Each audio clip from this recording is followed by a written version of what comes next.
Honda has been the safest bet in motorcycles for 50 years. Your dad rode one, your buddy's first bike was one. If you walked into any dealership on earth and said, "Give me something that starts every time and never breaks," they'd hand you a Honda. So what the hell is going on right now? Because over the past 2 years, Honda has killed the CB1000R, ended the CB1300 Super 4 after 30 years, pulled the CBR600RR from America while giving it to Europe, recalled its brand new flagship naked bike 3 separate times for 3 completely different problems, launched an electric motorcycle that reviewers compared unfavorably to a Ford Transit van, watched Marc Marquez reportedly turn down 100 million euros to escape the MotoGP team, and lost its 30-year Repsol sponsorship.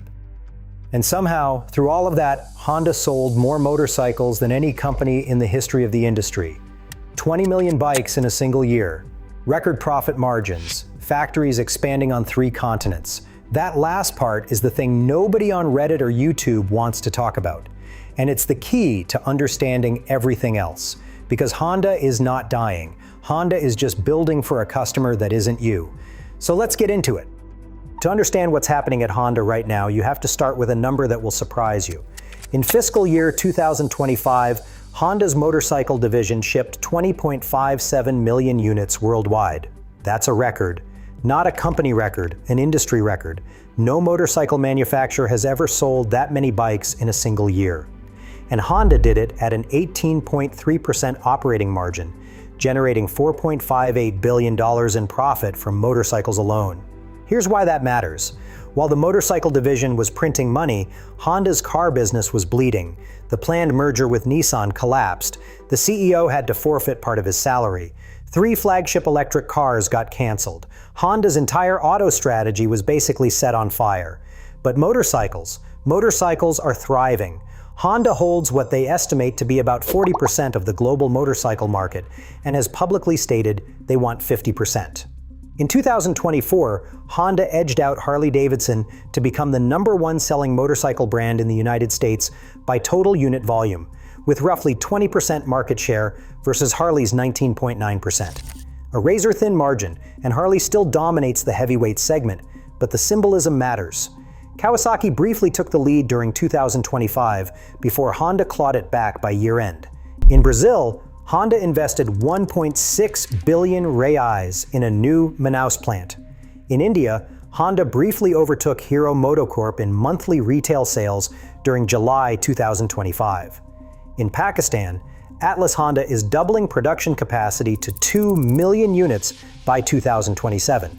So when you see someone on Reddit or YouTube saying Honda is dying or lost, that person is looking at one very specific corner of a massive global operation. But they are not wrong about what is happening in that corner, because for Western enthusiasts, the Honda experience right now is genuinely rough. Let's talk about the models that disappeared. The Honda CB1000R, the one with the iconic single-sided swing arm and that gorgeous Neo Sports Cafe styling, was killed in 2024. Gone. It was replaced by the CB1000 Hornet, which is built on a 2017 CBR1000RR engine stuffed into a steel twin-spar frame. On the CB1000R owner forums, the reaction was basically, "Bye-bye single-sided swing arm, I'll keep my 2019. The CB1300 Super 4 ended in 2025 with a final edition, closing out a 30-year 4-cylinder lineage. This was a cult bike in Japan and parts of Europe, the kind of motorcycle that people collect. Honda just let it go without fanfare. The 2025 Goldwing celebrated its 50th anniversary, and longtime Goldwing owners were expecting something special. Instead, Honda removed the native navigation system and replaced it with Apple CarPlay and Android Auto support. That was basically it. Motorcycle.com called the anniversary edition anticlimactic. When the biggest change to your flagship touring bike is removing a feature and replacing it with your phone, that says something about where priorities are. Then there is the CB1000F Retro, which was certified for the US market and got riders genuinely excited. A throwback design, proper Honda heritage styling. But its production was delayed to the second quarter of 2026 because it shares an engine with the Hornet SP, the same engine that was being recalled for oil consumption and piston problems. So the one exciting new bike Honda announced for enthusiasts got shelved because the other exciting new bike was breaking. And then we need to talk about the CBR600RR, because this is the one that still makes American riders furious. Honda discontinued the 600 cubic centimeter Super Sport in North America after 2022. Fair enough, the 600 class was shrinking, but then in 2024, Honda brought back a fully updated Euro 5 version of the CBR600RR for the European market. New electronics, updated bodywork, the works, and they explicitly excluded the United States from the relaunch. American dealers got stuck with the 2013 platform model for 2025 and 2026 instead. Slash Gear reviewed it, and the headline said it all: so outdated, yet still so good. The bike itself is great. The fact that Americans cannot buy the new one is maddening. And then it got worse. The brand new European CBR600RR was hit with a recall in December 2025. Rough finish cylinder bores were causing oil starvation, which could lead to rear wheel lockup. Over 1,000 units in the UK alone were affected, and a permanent fix was not expected until July 2026. So the bike Americans could not buy turned out to have an engine that might seize. Yeah, that is where Honda is at right now. Which brings us to the recall situation, and this is where things get really uncomfortable for a brand built on reliability.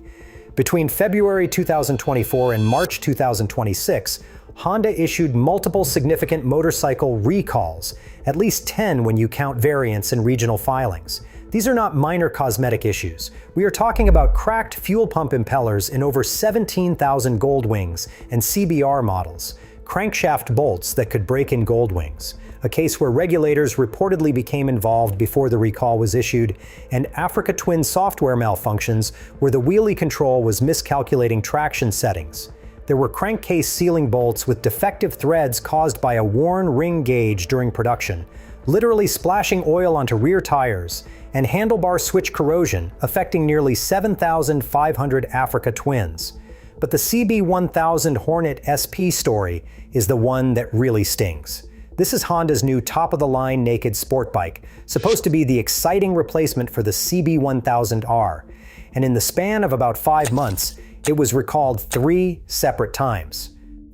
First, in October 2025, Honda issued a recall for a gear shift pedal pivot bolt that could loosen and fall off, because exhaust heat was softening the paint underneath it. Then in December 2025, there was a recall for excessive oil consumption caused by out-of-spec pistons and rings. Honda's own long-term test bike with MCN magazine was consuming 300 to 400 milliliters of oil every 1,000 miles. And the really alarming part was that the permanent fix was not expected until August 2026. Then a third recall came in March 2026 because an improperly placed angle sensor coupler was bumping a fuel hose connector, creating a fuel leak risk near the rear tire. Honda had received owner reports about that issue earlier in 2025, but did not issue the recall until roughly 10 months later. 10 months between the first complaints and action on a fuel leak near a hot exhaust. That is not the Honda that built its reputation on obsessive engineering, and the Hornet SP was not even the last recall. Also in March 2026, Honda recalled 19,406 Rebel 300, Rebel 500, and CL 500 motorcycles because a handlebar lock screw could fall into the steering column and jam it. According to the NHTSA filing, the cause was that a process trainer at the factory had omitted an instruction, causing assembly line workers to torque the screw with their tool at the wrong angle. A training manual error causing 19,406 potentially dangerous motorcycles. That is a systemic quality control issue, not a one-off defect. Motorcycle.com's Dennis Chung wrote what every Honda fan was thinking. Honda is known for the quality, reliability, and longevity of their cars and motorcycles. What happened? Honda Europe quietly extended motorcycle warranties from 5 to 6 years, effective April 2025, which industry observers read as an acknowledgement that something had gone wrong in quality control. Most of the affected bikes trace back to Honda's Kumamoto factory in Japan. Now here is where it gets interesting. While Honda is stumbling on quality with its internal combustion engine bikes, it is simultaneously making the biggest electric motorcycle bet in the industry. And that bet is, well, complicated. On paper, Honda's electric commitment is enormous. 30 electric motorcycle models by 2030, 4 million electric units sold annually by 2030, 500 billion yen invested between 2021 and 2030, that's about $3.4 billion. Dedicated electric vehicle factories opening from 2027 onward. Honda even started pilot production of solid-state batteries at their Sakura City facility in January 2025, targeting packs that are 50% smaller and 35% lighter. And Honda took a 47% stake in the Gachako battery swap network in April 2026, with Yamaha launching the first bike using Honda's swappable battery standard. That's a real industry leadership win. But then you look at what is actually on the road. Honda technically has 11 plus electric models launched globally, but most of them are commuter fleet variants of the same basic hardware, scooters and delivery bikes for Southeast Asia. The first real fun electric, the Honda WN7, was revealed at EICMA in November 2025 for European deliveries in early 2026, and the reception was not great. The WN7 tops out at around 80 miles per hour. It costs 12,999 British pounds, and it does not even use Honda's own swappable mobile power pack system, which was supposed to be Honda's big competitive advantage. Bennett's, one of the UK's biggest motorcycle insurance and review outlets, called the top speed disappointing. Another reviewer noted that paying £13,000 for a bike that can be overtaken by a commercial van is a tough sell. As of April 2026, Honda sells 0 electric motorcycles in the United States. None. India was even worse. Honda launched the electric Activa E and QC1 scooter there in 2025. Out of 11,168 units produced between February and July, only 3,723 actually made it to customers. Production was halted in August. For context, the gas-powered Activa regularly sells more than 200,000 units per month in India. That is the gap Honda is dealing with. Now, before you think Honda is uniquely terrible at electric, look at the competition. Livewire, Harley's electric spin-off, sold just 653 motorcycles worldwide in 2025 while losing $75 million. Zero Motorcycles managed only 1,944 units in 9 months. KTM's entire electric program is frozen after their parent company entered insolvency proceedings and was taken over by Bajaj. Triumph confirmed their TE1 electric prototype will not enter production. Honda is winning a race that nobody else is running particularly hard. That is either encouraging or terrifying, depending on how you look at it. If you're finding this interesting, hit subscribe. We break down what's actually happening in the motorcycle world every week, not just the press releases. Now let's talk about MotoGP, because this is where Honda's struggles became impossible to ignore. The 2024 season was Honda's worst in modern history. The factory team finished dead last in constructors for a third consecutive year, with 75 points, 0 wins, 0 podiums, and all 4 riders finishing outside the top 15. The average gap to the race winner was 30 seconds. In MotoGP, that might as well be a different zip code. And the biggest blow came before the season even started. Marc Marquez, the 6-time MotoGP champion, and the rider who had literally defined Honda racing for a decade, walked away. He reportedly turned down a contract worth around 100 million euros from Honda and signed with Gresini Ducati for roughly 5 million euros instead, a 95% pay cut. That's how badly he wanted off the bike. He told Road Racing World that riding the Honda had become like a nightmare, going to circuits and riding conservatively just to fight for 15th place. When your greatest champion would rather take a 95% pay cut than keep riding your motorcycle, the bike has a problem. Then in September 2024, Repsol ended its 30-year title sponsorship. The most iconic livery in motorcycle racing, gone. But here's the turnaround nobody expected. Honda hired Romano Albesiano from Aprilia as technical director, a real statement hire from a competitor who had been punching well above its weight. The team was renamed Honda HRC Castrol, and in 2025, they actually got better, significantly better. Johann Zarco won the French Grand Prix at Le Mans in May 2025, ending Honda's 2-year MotoGP victory drought. It was the first time a French rider won on home soil since 1954, in front of a record crowd of nearly 312,000 people. Joan Mir scored podiums at Motegi and Sepang. Honda finished 4th in constructors with 285 points, a 210-point swing from the year before. Their average gap to winners was cut in half, from 30 seconds down to 13.5 seconds. Honda's project lead Tsukamoto was honest about it. He said 2024 was their rock bottom, and rather than scaling back, Honda is reportedly negotiating with Tech3 to take a satellite team in 2027, which would put 6 Honda bikes on the MotoGP grid, matching Ducati's presence. Now here's the corporate context that ties everything together, and this is the part most motorcycle YouTube videos completely miss.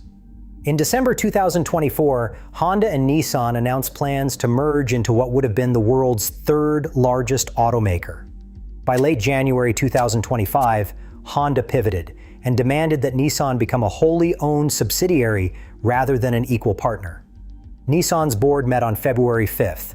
Only 2 of 12 directors supported continuing the talks. On February 13th, the merger officially collapsed. Honda's CEO Mibe told reporters he was really disappointed and that he felt the potential was great. Nissan's CEO Yukita said they were not fully convinced and could not accept Honda's proposal. Then came the electric vehicle retreat. In May 2025, Honda slashed its planned electric vehicle and software investment from 10 trillion yen to 7 trillion yen, a 30% cut.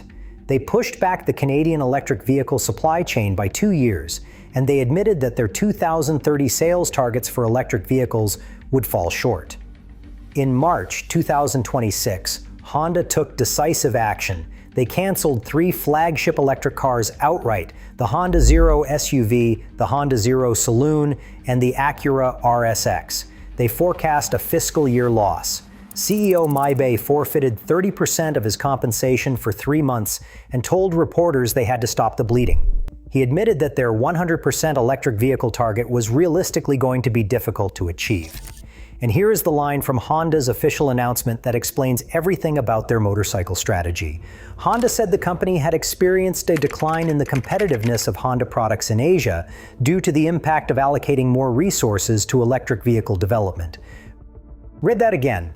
Honda is admitting that chasing electric cars was hurting their motorcycle business, which is their biggest moneymaker. The Asian commuter bikes, the ones that generate all that profit, were getting less attention because resources were being funneled into electric sedans that nobody was buying. That is why the motorcycle lineup in Western markets feels stale. That is why the CB1000R got replaced by a parts bin Hornet instead of something genuinely new. That is why the manufacturing tolerances at Kumamoto seem to be slipping. Honda's motorcycle division was being treated as a piggy bank for an auto EV strategy that just exploded. You can see this pattern everywhere if you know where to look. Honda announced in early 2025 that it is exiting the South Korean car market entirely after 23 years. Car sales in Korea had collapsed to just 1,951 units in 2025, down 22%. But motorcycles in Korea? Honda holds about 40% of the motorcycle market there and is doubling down. Cars are retreating, bikes are expanding. That is the corporate pattern worldwide. The rebalancing is now explicit corporate doctrine. Honda's May 2025 business briefing stated that the company will strive to generate more than 12 trillion yen in cash, combining its ability to generate cash stably from its motorcycle business with hybrid vehicle sales. Motorcycles are not just a business unit anymore. Motorcycles are funding Honda's entire reset. Leadership changes reflect this. Minoru Kato, Chief Officer for Motorcycle and Power Products, was promoted to Managing Executive Officer effective April 2026.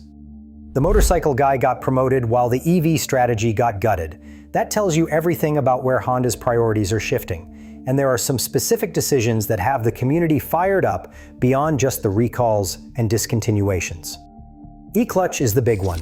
Honda's automated clutch system was made standard across the 2026 CB500 Hornet, CBR500R, NX500, CB650R, CB750 Hornet, and Transalp 750. In the US, you cannot even buy a manual-only CB650R anymore. It is e-clutch or nothing. One automotive columnist titled his October 2025 article, "Honda Kills the Motorcycle," arguing that putting automated clutch on entry-level bikes like the Rebel 300 could end up ending motorcycling as we know it. Whether you agree with that take or not, the system also introduced 23 new diagnostic trouble codes and early Hornet SP adopters experienced E-clutch failures. So it is not just philosophically controversial, it is practically glitchy. The NC750X situation drives forum commenters up the wall. In 2025, the NC750X still does not have cruise control. The closely related Honda XADV scooter got cruise control. But the NC, Honda's dedicated commuter motorcycle that people ride hundreds of highway miles on, did not. One Rider magazine commenter nailed it, saying that at this point, a new bike with this level of technology and no cruise control is just ridiculous. Then there is the tariff situation. The 25% import tariff in the US, up from 2.5%, forced every major manufacturer to raise prices. A bike that used to cost $10,000 could now retail for $13,000 to $14,000. Used bike prices jumped 10 to 20% across the board. The Shadow Phantom went up $300 to $8,699. About 120 motorcycle dealers shuttered in early 2025 amid rising loan rates and floor plan distress. And Honda specifically slashed US shipments to manage dealer inventory. So even if you wanted to buy a Honda in America, your local dealer might not have one, or might not exist anymore. Stylistically, even friendly outlets are struggling to be enthusiastic. Ride Apart reviewed the CB1000 Hornet SP and called the styling meh. They said the Stinger headlight just looks weird, and the massive exhaust canister is an eyesore. The reviewer admitted the bike did not draw his eyes back to it in a parking lot. ADV Pulse called the 2025 Transalp underwhelming, saying it felt more like an oversized CB500X than a compact Africa twin. That description, a typical Honda, is doing a lot of heavy lifting these days. Yet MCN named that same CB1000 Hornet SP their 2025 Bike of the Year, which is exactly the kind of mainstream versus enthusiast split that defines Honda right now. The bikes work fine. They just do not make anyone excited. So what is the actual verdict? Is Honda in trouble? No, not even close. Honda is the world's largest and most profitable, fastest-growing motorcycle manufacturer by unit sales. They hit 500 million cumulative motorcycles produced in May 2025. They are expanding factories on 3 continents. Their MotoGP program is recovering. Their solid-state battery research is ahead of most competitors. But Honda is experiencing something arguably worse for a brand than financial trouble. They are losing the emotional connection with the riders who built their reputation. The people who grew up on CBRs, CRFs, and VFRs are watching Honda release competent middleweights with conservative styling and automated clutches, while the quality control on the few exciting bikes slips to unprecedented levels. The contradiction is the story. Record sales are paired with quality stumbles. Generational profit is paired with creative paralysis. The largest electric motorcycle commitment in the industry is paired with embarrassing first products. Honda is winning everywhere the YouTube comment section cannot see and struggling everywhere it can. At EICMA 2025, Honda debuted the V3R 900 e-compressor prototype, a 900 cubic centimeter V3 engine with the world's first electronically controlled motorcycle compressor, slated for European production in 2027. That bike is a signal. Honda is not abandoning combustion innovation. They are not going all electric tomorrow. But they are clearly spreading themselves thin, trying to be everything: the commuter king in Asia, the electric pioneer, the MotoGP contender, and the heritage brand for Western enthusiasts, all at once with a corporate parent that just had to cancel its entire flagship car lineup. Honda's motorcycle chief Kato said it clearly at the January 2025 briefing. Motorcycle business is the foundation of Honda and the starting point of Honda Monozukuri. He meant that motorcycles are where Honda began. And right now, motorcycles are what is keeping the lights on. The brand most likely to dominate the 2030s motorcycle industry is also the brand whose 2026 lineup makes its biggest fans the angriest. And that tension between the spreadsheet and the showroom, between Asia and America, between what sells and what thrills, is what is actually happening to Honda right now.